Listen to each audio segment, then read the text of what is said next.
Puro EGR tayo mga boss, ano. Tapos ito top overhaul yung Gen 2. Ito Gen 3 mga boss, 90k mileage. Nakita natin sobrang dumi ng throttle. Ayan, no. Puro carbon na, kakapal, oh. Sa Gen 3 po yan, ano, 4N15. Tapos Fortuner natin, ayan, EGR cleaning din.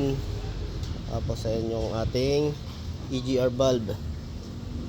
Kaya maganda talaga, papalinis tayo ng mga dito sa mga Gen 3, ano. 60 to 80k mileage mapalinisan natin. Ito, patapos na kami rito sa Toyota Fortuner na nalinisan na rin.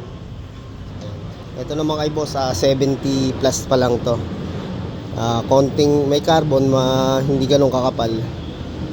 Yung guys sa Gen 3. Ito mga boss, yung intake manifold ng Gen 3.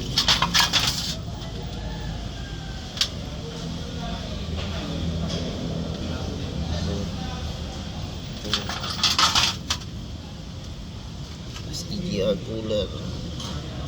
Natin siya sandukin para talagang matanggal natin yung makakapal na carbon mga boss.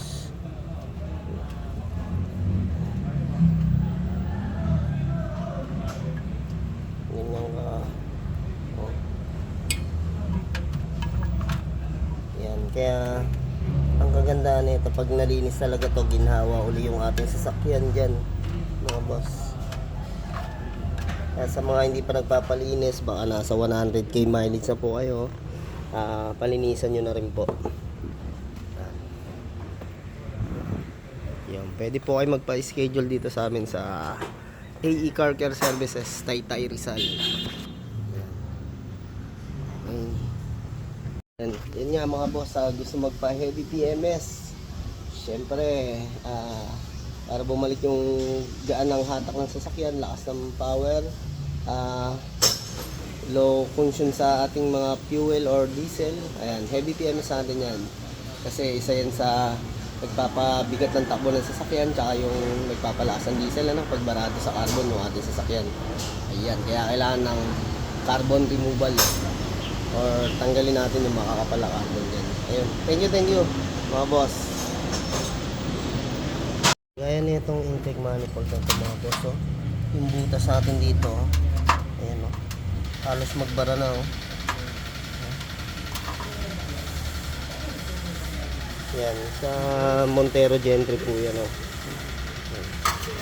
Kaya kailangan natin kalasin talaga lahat ng carbon niya rito sa loob. Ito, barado na to. Kaya humahatak pa naman sa sasakyan natin, kaya lang pagka ganyan barado, pwedeng may ma-damage sa ating sasakyan, mainit sa makina, pwedeng cause ng putok ng mga gasket, no, mga boss, ano, dahil sa init.